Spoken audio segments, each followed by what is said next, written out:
Hello student, आप सभी का आपके अपने चैनल माही प्लस में स्वागत है। तो बच्चे आप सभी अच्छे होंगे। चलिए आज हम आपके सामने समांतर श्रेणी का अगला लेक्चर लेकर आए हुए हैं, जिसमें पहला क्वेश्चन आपका है वह समांतर श्रेणी ज्ञात कीजिए जिसका तीसरा पद 5 और सातवां पद 9 है। तो बच्चों दिया हुआ है तीसरा पद A3 बराबर 5 और A7 बराबर 9। जैसा कि हम सभी जानते हैं, समांतर श्रेणी में A3 यानी A+2D तो A3 का मतलब हो गया A+2D बराबर 5। इसको हम समीकरण एक कर देंगे और A7 का मतलब हो गया A+6D, ये हो गया 9 के बराबर। इसको हम समीकरण 2 कर देंगे। समीकरण 2 में से समीकरण 1 घटा दें। अब यहाँ से A और D का मान निकालेंगे, उसके बाद हम श्रेणी ज्ञात कर लेंगे। अब हम कहेंगे कि समीकरण 2 में से समीकरण 1 को घटाने पर तो सबसे पहले हम समीकरण 2 लिखेंगे A+6D बराबर 9। उसके बाद समीकरण 1 लिखेंगे A+2D बराबर 5। फिर घटाएंगे तो नीचे के समीकरण के चिन्ह बदल जाएंगे। तो यहाँ पे A से कट जाएगा, यह +6D हो गया, यह -2D घट करके हो जाएगा 4D। 9 में से 5 जाएगा तो 4 बचेगा। अब बच्चों यहाँ पे D का मान 1 हो गया। इस D के मान को समीकरण 1 में या 2 में रख देंगे तो हम कहेंगे क्या, D का मान समीकरण 1 में रखने पर तो समीकरण 1 हमारा है A+2D बराबर 5। A+2D, D का मान 1 बराबर 5। ये हो गया A+2 1 कम 2 बराबर 5। तो यहाँ से हम A का मान निकाल लेंगे। A बराबर यह जो +2 है दाईं ओर चला जाएगा तो 5 - 2 हो जाएगा। ठीक, यहाँ से बच्चों A का मान 3 प्राप्त हो गया। अब श्रेणी की बात की गई है, श्रेणी की बात की गई है तो श्रेणी हमारा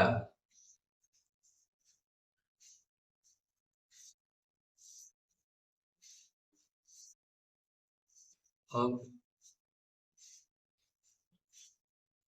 समांतर श्रेणी क्या होता है, A का मान A+D का मान A+2D का मान ऐसे बनेगा। तो मान रखेंगे, A का मान 3 है तो यह हो गया 3 का मान, D का मान 1 है तो 3 और 1 4 हो जाएगा।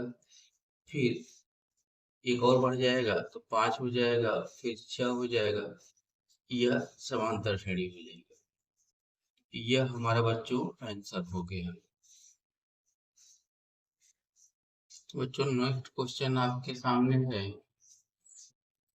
2 अंकों वाली कितनी संख्या 3 से विभाज्य है।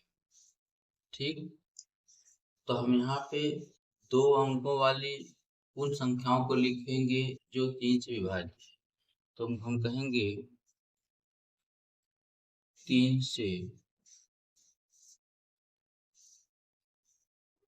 विभाज्य 2 अंकों वाली संख्या तो हम जानते हैं कि 3 चौके 12। 12 ऐसी संख्या है 2 अंकों की जो 3 से विभाज्य है। इसके पहले वाली संख्या 11 और 10 3 के पहाड़े में नहीं आती है, तो हम यहाँ 12 लिख देंगे। फिर 3 बचे 15 लिख देंगे, 3 छक 18 लिख देंगे, ऐसे ऐसे 99, क्योंकि 99 भी 3 के पहाड़े में आता है। और इसके बाद जाएंगे तो 100, तो 100 3 अंकों की हो जाएगी।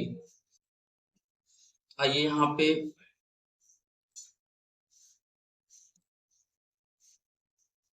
a बराबर 12 हो गया, d बराबर 15 माइनस 12 बराबर 3 हो गया।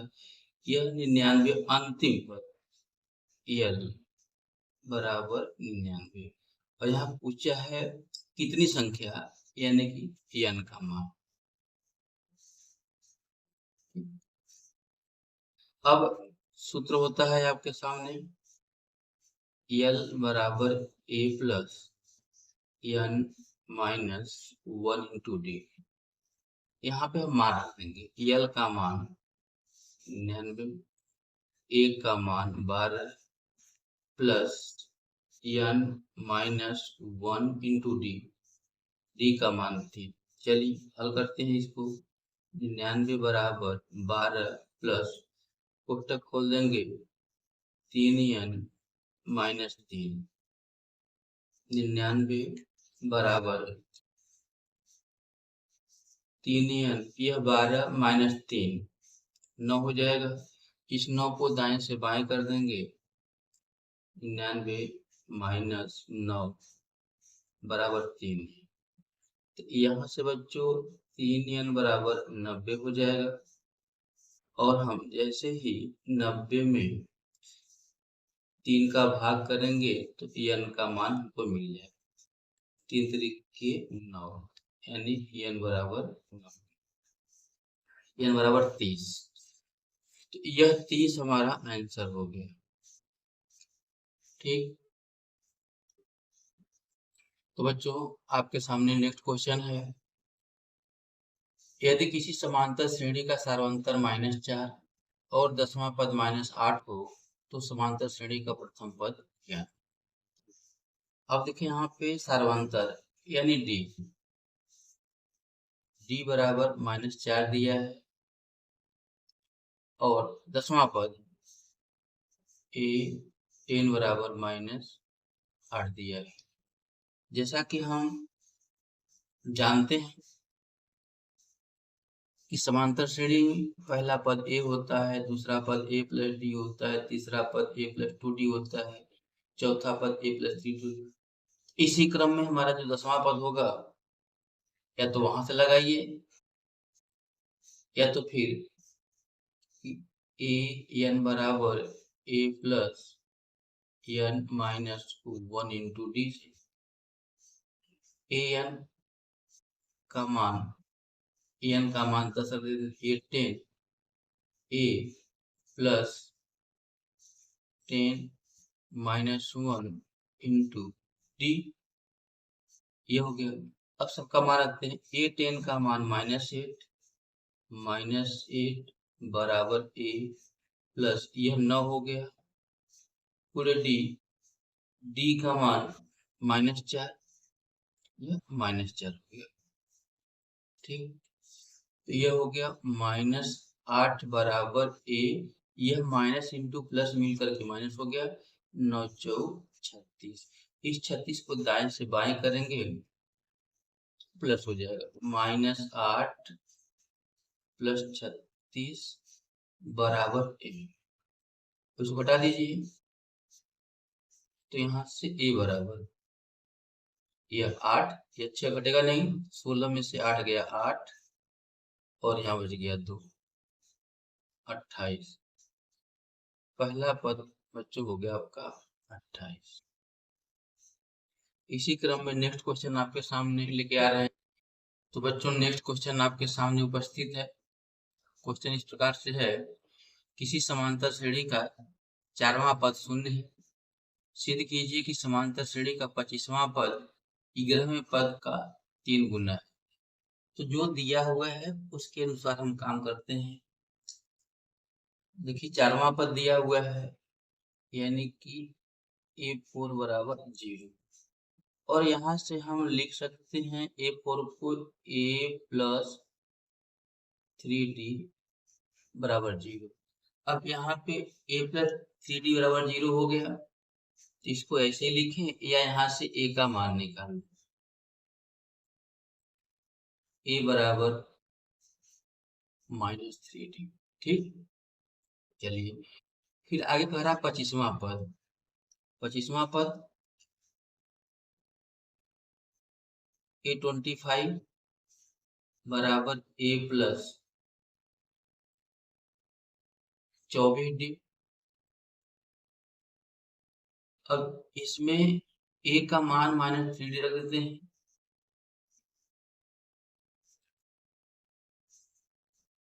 -3D plus 24D। तो यहाँ से A25 घट जाएगा 21 D हो गया, ठीक। इसको आप चाहें समीकरण बना दीजिए। और फिर कह रहा है 11वां पद A11 बराबर हो जाएगा A प्लस 10D। यहाँ पे भी A का मान रख देंगे -3D प्लस 10D। तो यहाँ से A11 का मान 10 में से 3 घट जाएगा तो 7D हो गया। इसको हम समीकरण 2 कहते हैं। अब समीकरण 1 में समीकरण 2 का भाग कर देते हैं।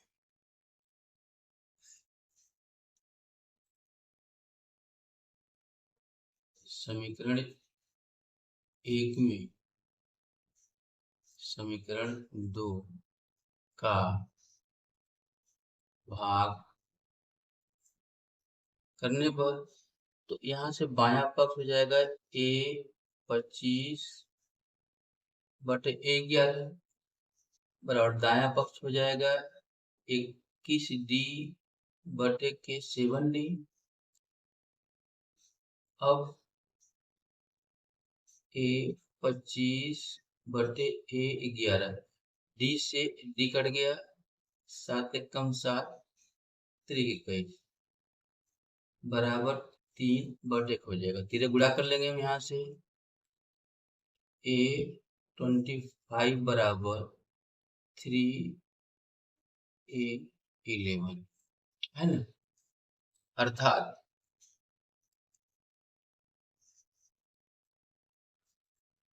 यह 25वां पद 11वें पद का 3 गुना है, अर्थात समांतर श्रेणी का 25वां पद 11वें पद का 3 गुना है।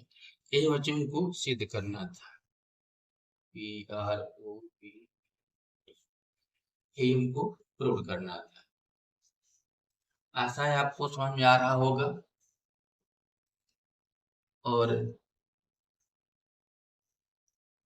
आपको अगर समझ में आ रहा है तो आप वीडियो को लाइक करें, अपने दोस्तों में भी शेयर करें ताकि उनको भी गणित सीखने का मौका मिल जाए, क्योंकि इतना आसान तरीके से, इतना आराम से आपको कोई भी नहीं सिखाएगा।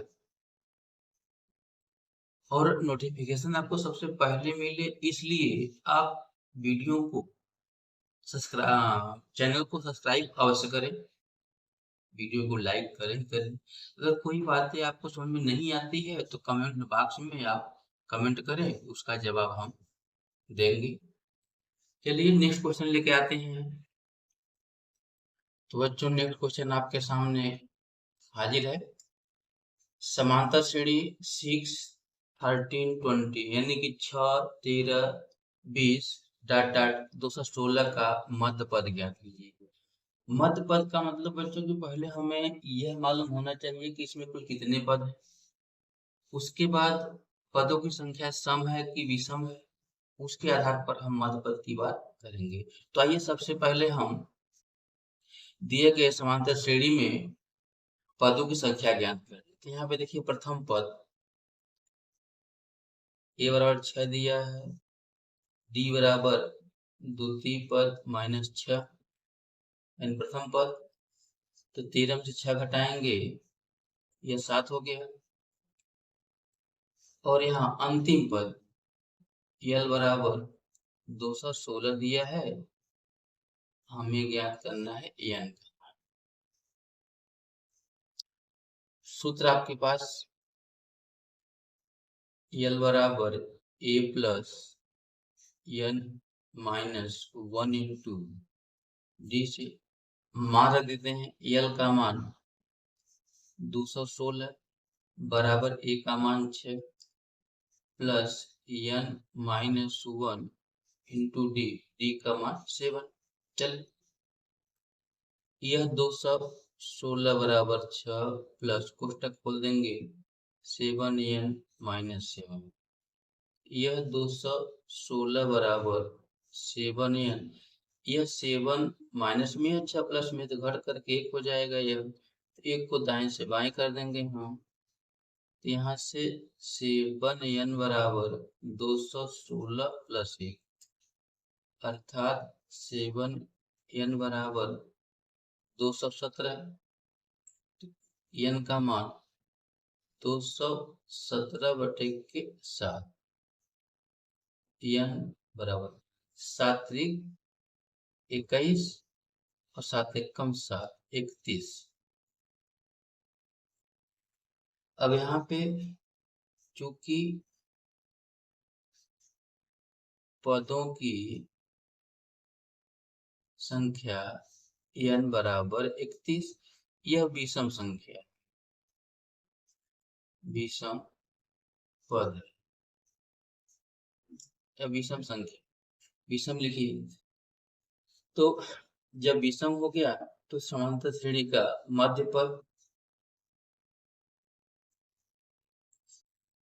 समांतर श्रेणी का मध्य पद बराबर होता है n प्लस 1 बाई 2 आप। अब हम मान रखते हैं n का 31 प्लस 1 बटे के 2 पद, यह 32 हो जाएगा।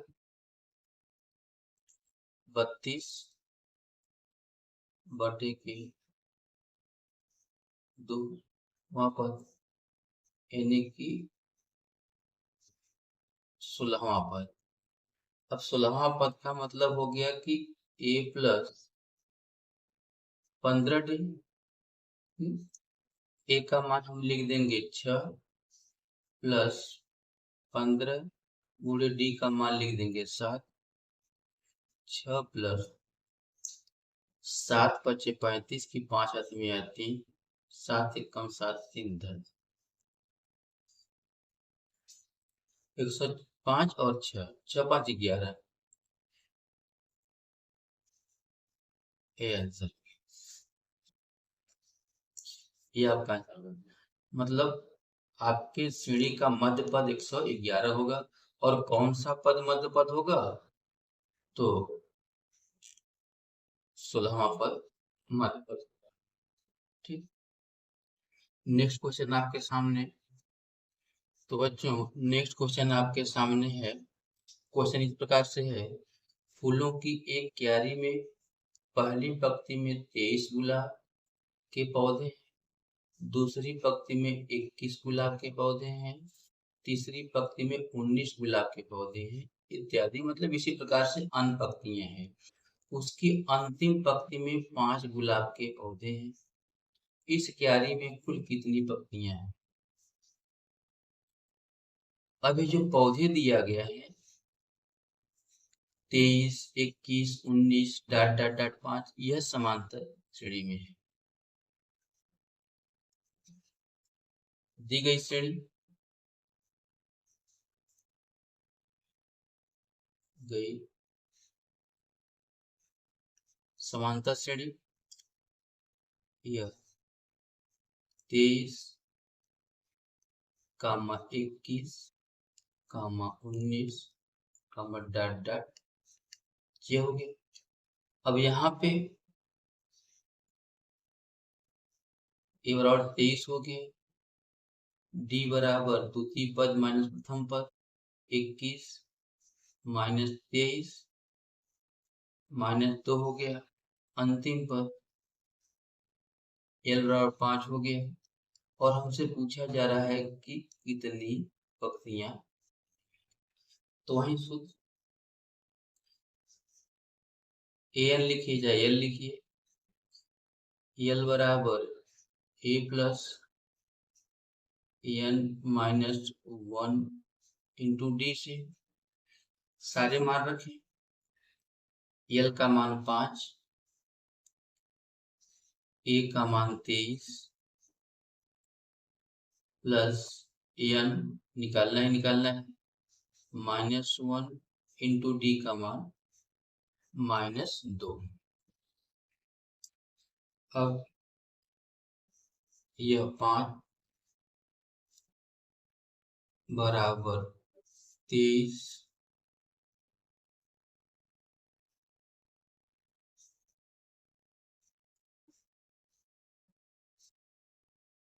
प्लस कोष्टक खोलेंगे तो यह प्लस माइनस बदल जाएगा, -2n माइनस से +2।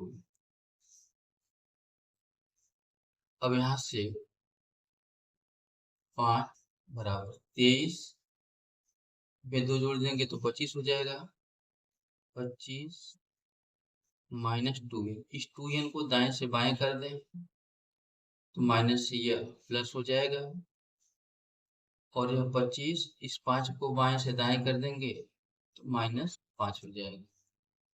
यह 2n बराबर 20, n बराबर 20/2, तो यहाँ से n बराबर 10 हो गया। ठीक, तो यह हो गया आपके पास कुल 10 पंक्ति है।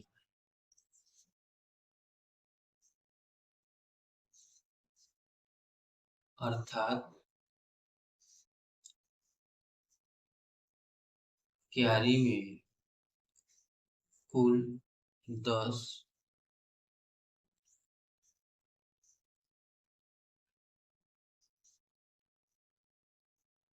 पंक्तियां हैं। तो यह आंसर हो गया बच्चों। नेक्स्ट क्वेश्चन आपके सामने लेके आ रहा है। तो बच्चों नेक्स्ट क्वेश्चन आपके सामने 1000 रुपए की एक धनराशि 8% वार्षिक साधारण ब्याज पर निवेश की जाती है। प्रत्येक वर्ष के अंत में ब्याज परिकलित कीजिए, मतलब ज्ञात कीजिए कि पहले वर्ष के अंत में उसे कितना ब्याज मिलेगा, दूसरे वर्ष के अंत में उसे कितना ब्याज मिलेगा, तीसरे वर्ष के अंत में कितना ब्याज मिलेगा, इत्यादि। फिर कह रहा है कि क्या यह ब्याज एक समांतर श्रेणी बनाते हैं? यदि हाँ, यानी यदि ऐसा है तो इस तथ्य का प्रयोग करते हुए 30 वर्षों के अंत में ब्याज परिकलित कीजिए, कितना ब्याज मिलेगा। तो चलिए बच्चों, अब ये हमारा साधारण ब्याज में यह 1000 मूलधन है, जिसे हम लोग P से दिखाते हैं। P बराबर 1000 रुपये। यह दर जिसे हम R से दिखाते हैं, R दिया है। फिर कह रहा है प्रत्येक वर्ष के अंत में वर्ष समय जिसको हम T से दिखाते हैं, स्मॉल टी या कैपिटल टी, T बराबर 1 वर्ष, 2 वर्ष, इसी क्रम में हम आगे वर्षों को लेते रहेंगे। तो चलिए साधारण ब्याज का सूत्र लिख लेते हैं पहले। साधारण ब्याज बराबर P into R into T/100 यह हो गया। अब हम बात करेंगे पहले वर्ष के अंत में।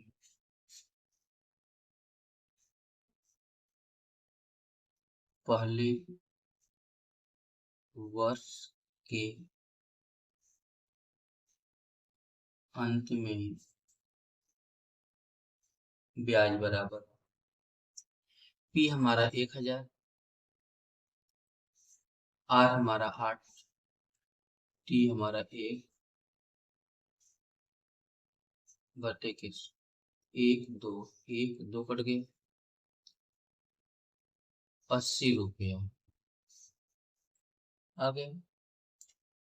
अब फिर दूसरे वर्ष के अंत, दूसरे वर्ष के अंत में ब्याज बराबर, मूलधन हमारा वही है 1000, दर हमारा वही है। अब समय 2 वर्ष हो गए बटे के 8 दूनी 16 दहा में 160 रुपया हो गए। फिर हम बात करेंगे तीसरे वर्ष की।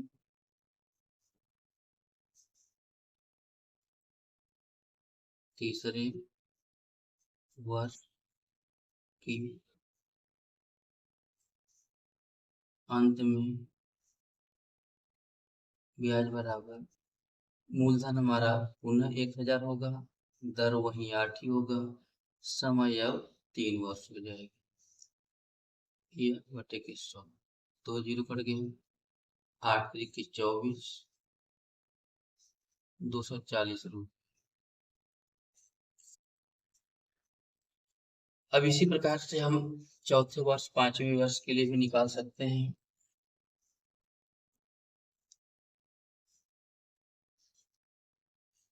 इस प्रकार प्राप्त ब्याज 80 रुपये, 160, 240 है। आप देख रहे हैं एक समांतर श्रेणी, एक समांतर श्रेणी बनाती है।